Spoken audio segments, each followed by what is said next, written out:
Donc en fait, on dit presbylasik par abus de langage, puisque ça marche très bien également en laser de surface. Quelles sont les machines disponibles pour faire du traitement de presbytie au laser excimer? Nous avons en 1 la dernière machine d'Alcon, en 2 une machine Zeiss, qui sont tous deux des profils asphériques, la machine Teneo de Bausch & Lomb, qui fait suite au laser 217P, et enfin la machine Schwind avec les Amaris 500, 750 et 1050 maintenant. Alors, on peut distinguer dans les familles de presbylasik ou presby-PKR des profils asphériques à gauche et des profils multizones sur la cornée. Alors, qu'est-ce qu'un profil pour les jeunes? Je sais que vous savez ce que c'est.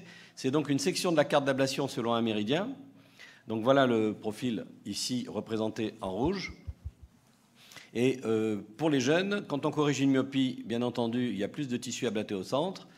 Et on ne pourra jamais, comme vous voyez sur ce tableau, aplatir une cornée plus qu'elle n'est. Par exemple, une cornée à 40 dioptries ne pourra pas dépasser une correction d'à peu près 4 à 5 dioptries.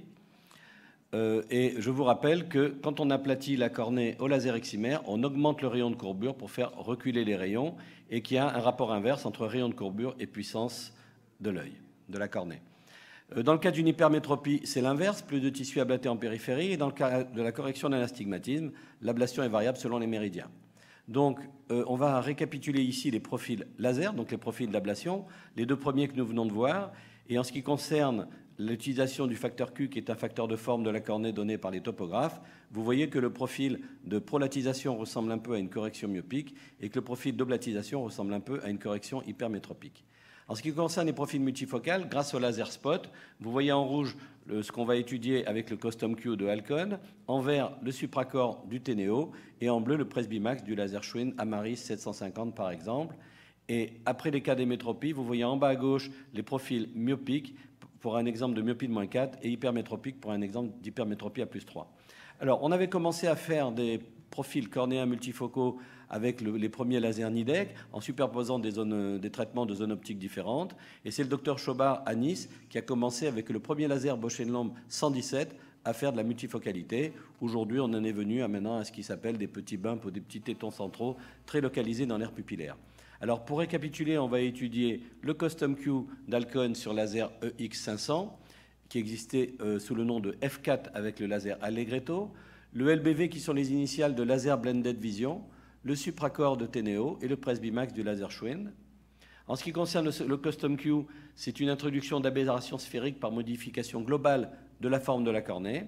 Et vous pouvez modifier la zone optique, le facteur Q préopératoire du patient qui peut être mesuré sur un topographe genre Orbscan ou Pentacam, et donner le Q post-opératoire que vous voulez, en général, un Q négatif, -1, -2, on va le revoir.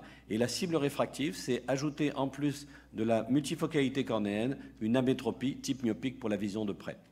Donc le X500 a succédé à l'Allegretto qui était 400 Hz, de la marque Wavelight distribuée par Alcon, et le Custom Q, c'est-à-dire que vous allez customiser la forme de la cornée, le facteur Q, avec ce laser.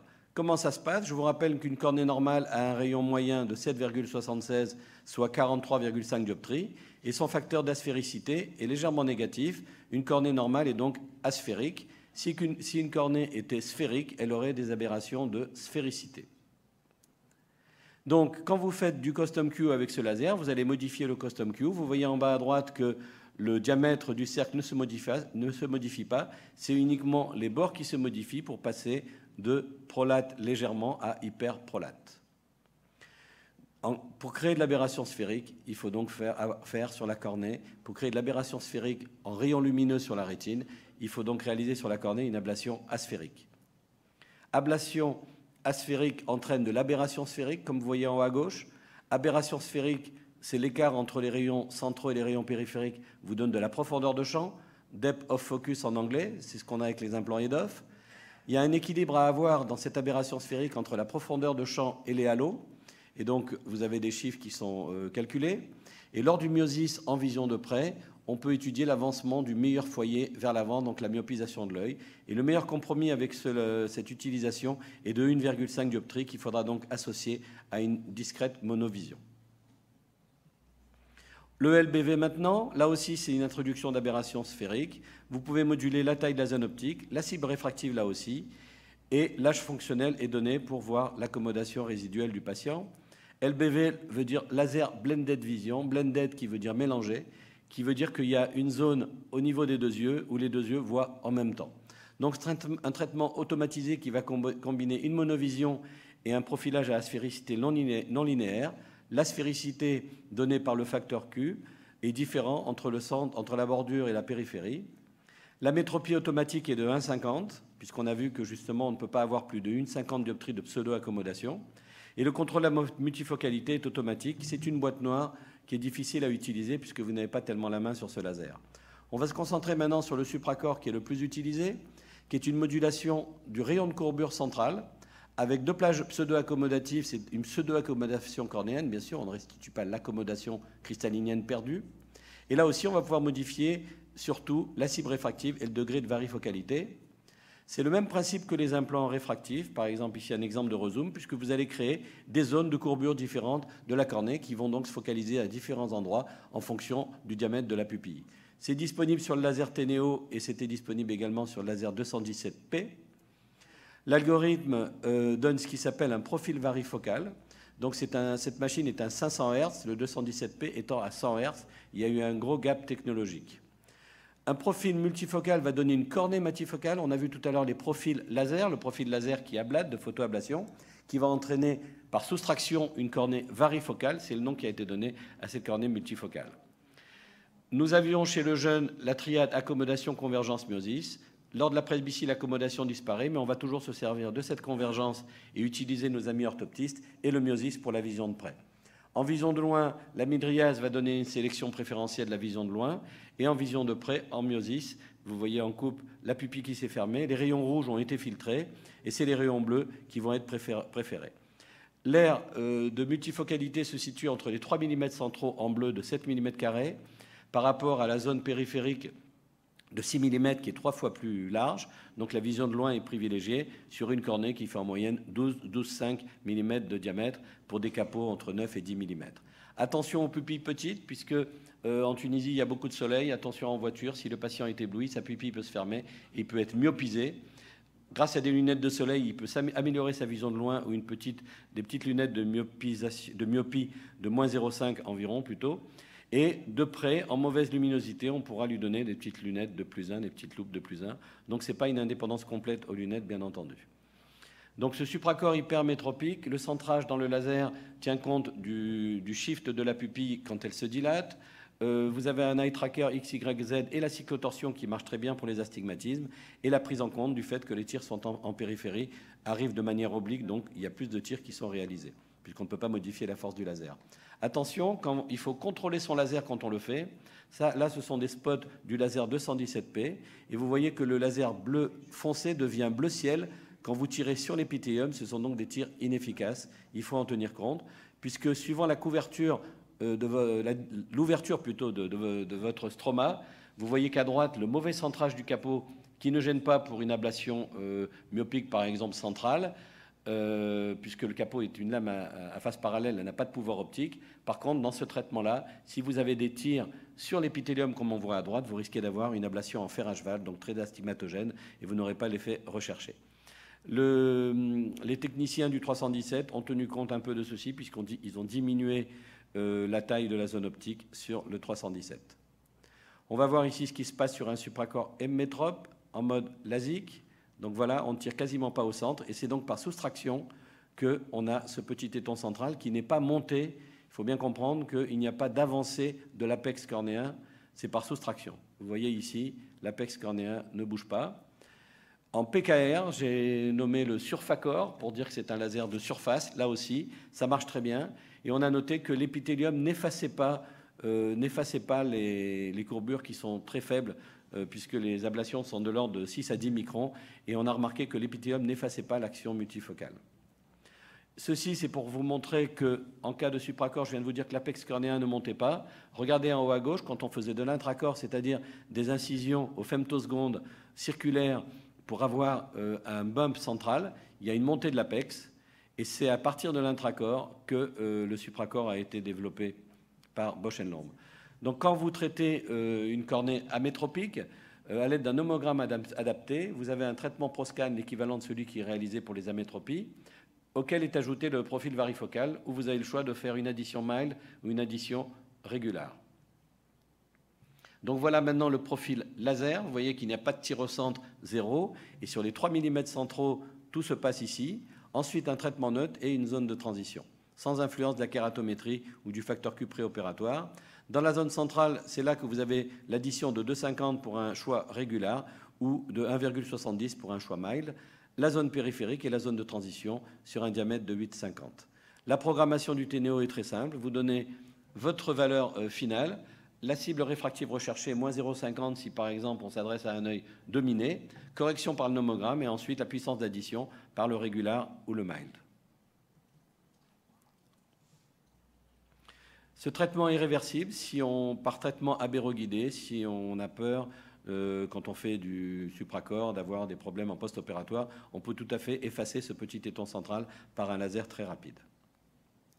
Bien entendu, dans le traitement régulier, qui est le maximum de 2,5 dioptries, si vous voulez récupérer les 3 dioptries visées pour une vision à 33 cm, vous pouvez sur l'œil dominant avoir un régulier cible 0 ou sur l'œil dominé un régulier cible moins 0,5, ou utiliser la même chose sur l'œil dominé et sur l'œil dominant, au lieu de faire un traitement régulier, faire un traitement mild cible 0 pour avoir une très bonne vision binoculaire.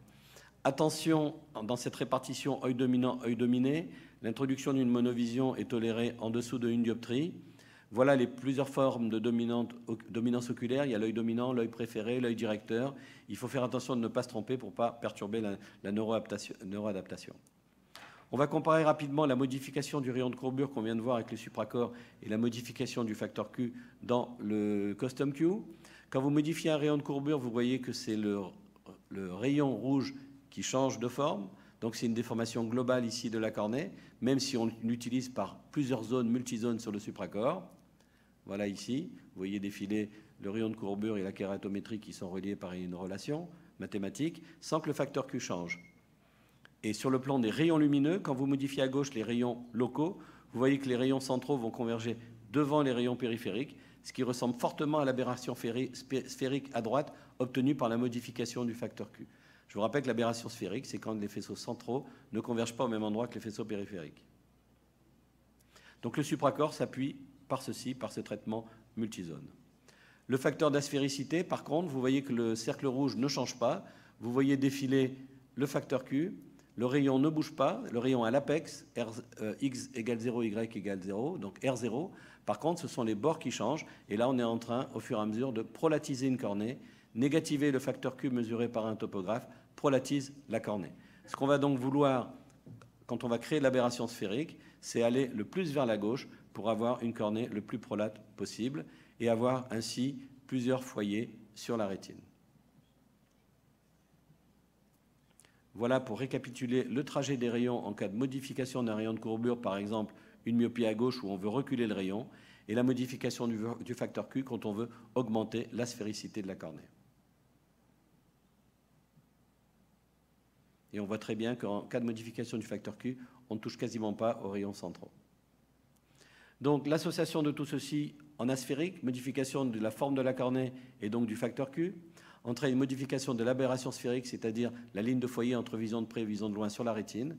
Tout ça étend la profondeur de champ, comme les implants EDOF que l'on peut utiliser de plus en plus. Donc voilà ce qu'il faut bien comprendre, c'est qu'à gauche, vous avez les profils asphériques qui demandent moins d'efforts d'adaptation, qui ont une plus grande tolérance au décentrement, comme les implants asphériques qu'on utilise aujourd'hui par rapport aux implants réfractifs. Et le retraitement est plus facile puisque c'est toute la cornée qu'on a modifiée. Par contre, les profils multizones ont fait la preuve de leur supériorité par beaucoup d'études et la plage de pseudo-accommodation restituable est plus grande par rapport au profil asphérique. On va voir maintenant, pour terminer, le Presbymax, puisque je sais qu'il y a des laser Schwinn installés en Tunisie. Là aussi, c'est la modification du rayon de courbure avec en plus un profil biasphérique, c'est-à-dire qu'on modifie la sphéricité entre vision de loin et vision de près. Et là aussi, on pourra paramétrer la taille de la zone optique, le type d'amétropie voulu en post-opératoire, la stratégie binoculaire et le degré de varifocalité de façon assez automatique. On va voir ceci, par exemple, sur ce laser que j'utilise également, le 750S. 3 stratégies sont proposées. À gauche, c'est de la monovision pure. Il suffit de cliquer, on va voir comment ça se passe sur le logiciel. Hybride, c'est-à-dire que sur l'œil dominant, on fait une cible 0 et on fait la moitié de la multifocalité de l'autre œil. Et à gauche, la micromonovision, où vous avez une asphéricité des deux côtés, avec en plus, sur l'œil dominé, une cible par défaut à 0,89 que l'on peut modifier. Donc voilà l'interface de programmation du Presbymax. Vous devez choisir l'œil dominant, en évitant de se tromper. Le choix de l'addition, là on a des possibilités par pas de 0,25, de 0 à plus 3. Le choix de la stratégie, comme je viens de vous montrer. Micro-monovision, c'est ce que j'utilise en général. Hybride, je ne l'utilise pas. Et monoculaire, encore moins. Et là, vous avez le choix entre un traitement asphérique ou un traitement abéroguidé par l'abéromètre qui s'appelle le Péramis. C'est un abéromètre où ils ont rajouté un disque de Placido. Ou topoguidé, c'est un Patacam où a été rajouté un disque de Placido également et qui s'appelle le Sirius de chez Schwinn. La programmation de l'œil dominant, la cible imposée est à 0, et la programmation de l'œil dominé, la cible imposée est à 0,89, et je la modifie en général à 0,50 pour ne pas avoir trop d'anisométropie entre les deux yeux. Là aussi, vous avez le Presbymax Reverse qui permet d'annuler le téton central de façon facile. Pour conclure, on va récapituler. Soit on modifie les rayons de courbure localement, soit on modifie toute la forme de la cornée de façon asphérique. Le supracorps de Technolase donne des zones de vision avec la vision de près au centre qui se manifeste lors du myosis et la vision de loin en périphérie, et la vision intermédiaire entre les deux. Le Presbymax, qui est aussi une stratégie de modification locale du rayon de courbure, avec un peu de modification biasphérique du facteur Q pour les transitions vision intermédiaire. Et enfin, les deux lasers LBV de Zeiss et Custom Q d'Alcon, où là, c'est uniquement de la prolatisation avec une programmation plus difficile à réaliser, puisque la modification du facteur Q va entraîner un shift hypermétropique, etc. etc. L'avenir, il est très facile quand on veut opérer un -3, un myope par exemple, de lui montrer ce qu'il verra en post-opératoire. C'est beaucoup plus difficile d'expliquer aux patients comment ils verront. Et voilà ici toute une panoplie d'instruments qui vont sortir pour donner une simulation visuelle aux patients de comment il verra après l'intervention. Voilà, je vous remercie.